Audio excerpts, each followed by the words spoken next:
Assalamualaikum warahmatullahi wabarakatuh. Ya, sebelumnya perkenalkan, nama saya Carlos Luis Fernando, saya dari kelas P23A5. Tujuan saya untuk membuat video ini adalah ingin mempresentasikan yaitu tentang materi arsitektur lambda dan kappa dalam data engineering. Nah, dalam mata kuliah Big Data. Oke, daripada lama-lama langsung kita simak ke videonya. Oke, dari slide pertama.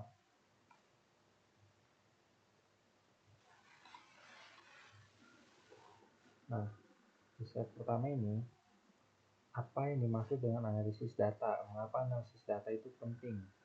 Bagaimana data membantu pengamlanda melihat ke belakang untuk memastikan kebenaran? Kappa melihat ke depan untuk bertindak cepat dalam dunia big data. Kadang kita butuh keduanya untuk melihat dengan jernih dan bergerak dengan sigap bila keputusan. Nah, jadi itu arsitektur lambda dan kappa adalah itu dua model arsitektur yang digunakan dalam pemrosesan data besar atau big data. Keduanya itu memiliki keunggulan dan kelemahan, masing-masing dalam pemrosesan batch dan streaming. Arsitektur ini sangat penting dalam data engineering. Nah, jadi untuk memastikan data dapat diolah dan disampaikan dengan efisien dalam berbagai kebutuhan. Itu. Lalu lanjut ke slide kedua, yaitu pendahuluan. Nah, di dunia data engineering itu arsitektur dibutuhkan untuk memastikan data dapat diolah dan disampaikan sesuai kebutuhan. Lambda dan kappa adalah dua pendekatan klasik, namun masih digunakan dalam analitik dan monitoring. Jadi, dalam data engineering itu arsitektur itu digunakan untuk mengelola aliran data dari berbagai sumber dan mengelolanya menjadi informasi yang berguna. Arsitektur lambda sendiri dan kappa itu digunakan untuk memastikan data dapat diproses dalam waktu nyata atau dengan keakuratan tinggi tergantung pada kebutuhan sistemnya. Itu poin dari pendahuluan slide kedua ini. Lalu lanjut ke slide ketiga, yaitu apa sih arsitektur lambda itu? Nah, lambda menggabungkan batch dan streaming processing itu cocok untuk kebutuhan di mana data harus bisa dilihat setiap saat.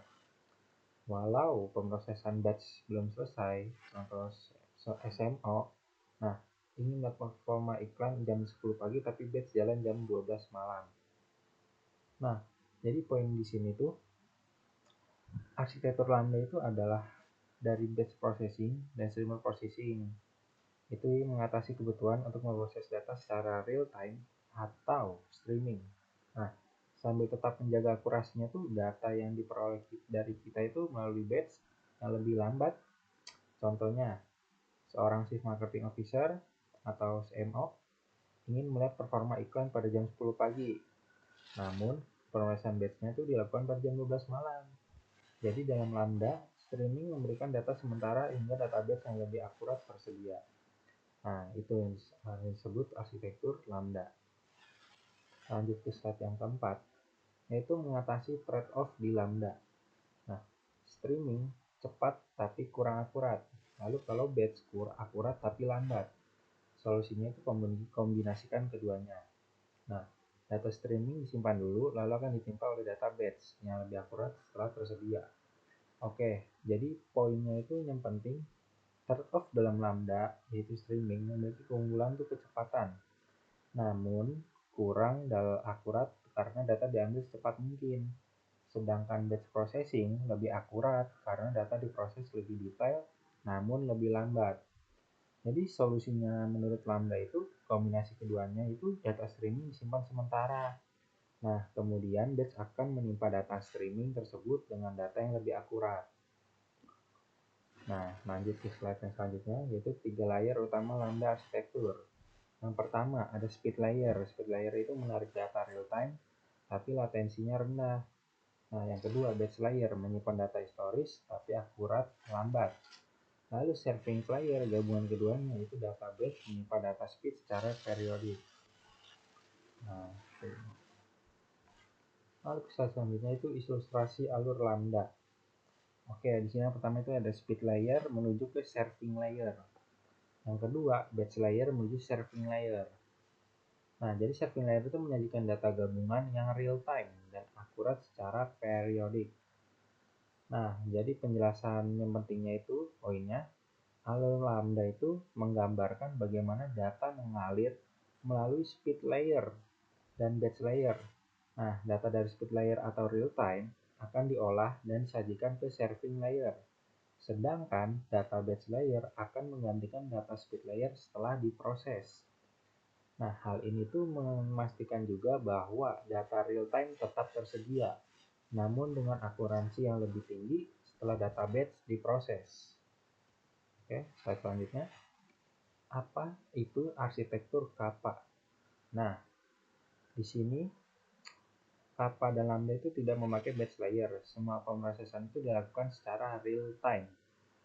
Cocok untuk use case monitoring seperti harga saham, infrastruktur, dan lain-lain. Lalu di sini ada gambar data source, speed layer, dan serving layer. Nah, kita salah satunya dulu. Oke. Lanjut dari apa itu arsitektur Kappa. Nah, diagram tersebut tuh menggambarkan alur sederhana dari arsitektur Kappa, di mana seluruh proses data dilakukan secara real time tanpa melibatkan pemrosesan batch. Data mengalir langsung dari data source menuju speed layer. Tempat data diproses seketika untuk menghasilkan insight atau respon yang cepat. Hasil dari pemrosesan ini kemudian dikirim ke serving layer yang menyajikan data kepada pengguna akhir atau sistem lain. Seperti dashboard monitoring atau sistem alerting, arsitektur ini dirancang untuk kebutuhan yang mengutamakan kecepatan dan kemudahan peliharaan meskipun dengan kompromi pada akurasi. Nah, jadi intinya itu arsitektur Kappa itu lebih cocok untuk kasus di mana latensi rendah lebih penting dibandingkan dengan akuransi tinggi, seperti dalam monitoring sistem atau dashboard real time. Nah, Lambda juga, kenapa sih Kappa hanya menggunakan streaming tanpa batch layer? Semua pemrosesan dilakukan secara real time, membuatnya lebih mudah dipelihara. Itu kelebihan dari Kappa untuk arsitektur ini. Lalu selanjutnya itu kelebihan dan kekurangan Kappa. Oke, yang pertama ada latensi rendah. Nah, latensi rendah itu sendiri menggunakan streaming, tapi data diproses segera tanpa harus menunggu batch. Lalu yang kedua, mudah dipelihara. Ini berbicara yang kelebihannya. Karena hanya menggunakan satu streaming, pipeline lebih sederhana untuk dijaga dan dikelola. Lalu yang ketiga ada biaya lebih rendah. Nah, dibandingkan Lambda, Kappa memerlukan lebih sedikit infrastruktur. Lalu yang keempat, kekurangan dari Kappa itu akurasi lebih rendah karena Kappa mengutamakan kecepatan. Data yang diproses tidak selalu memiliki tingkat akurasi yang setinggi Lambda. Lanjut ke slide 9. Perbandingan Lambda sama Kappa. Nah, Lambda sini itu ada batch per streaming, kompleks, akurat, dan mahal. Lalu Kappa juga full streaming, sederhana, cepat, dan murah. Oke, langsung ke intinya. Poinnya itu adalah Lambda menggunakan kombinasi batch dan streaming itu untuk cocok untuk menganalisis yang membutuhkan akurasi tinggi namun lebih kompleks dan mahal. Sedangkan Kappa dia itu full streaming, lebih sederhana, cepat, dan lebih murah, namun akurasi tidak setinggi Lambda.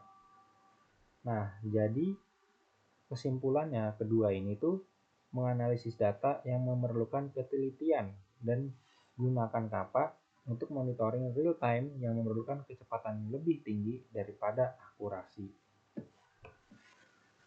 Nah, kapan menggunakan Lambda atau Kappa?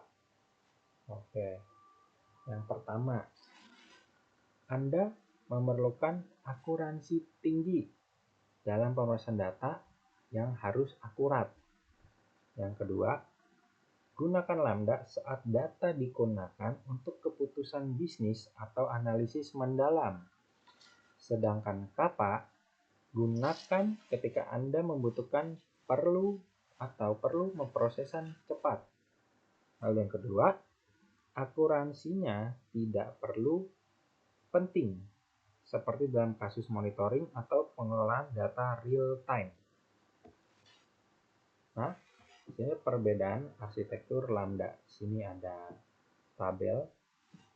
Nah, penjelasannya intinya itu Lambda menggunakan batch processing dan streaming lebih kompleks, akurasi tinggi, namun membutuhkan infrastruktur yang lebih kompleks. Sedangkan Kappa hanya menggunakan streaming, lalu dia lebih sederhana, lalu latensinya rendah, namun akurasinya lebih rendah. Nah, jadi dalam kesimpulan ini, apa kita akan memilih Lambda atau Kappa? Yaitu pilih Lambda jika kebutuhan analitik lebih penting daripada kecepatan. Nah, saat kita mau pilih Kappa, jika monitoring real time lebih penting dibanding kebutuhan. Oke, slide selanjutnya. Nah, dari Lambda kita belajar bahwa kesabaran dan ketelitian menghasilkan kebenaran. Sedangkan dari Kappa kita belajar bahwa kecepatan dan kesiapan menyelamatkan keputusan. Terima kasih. Sekian penjelasan dari saya tentang apa itu arsitektur Lambda dan Kappa. Kurang lebihnya mohon maaf. Bila ada saya salah kata dalam mengutarakan dalam presentasi video ini, saya izin pamit. Assalamualaikum warahmatullahi wabarakatuh.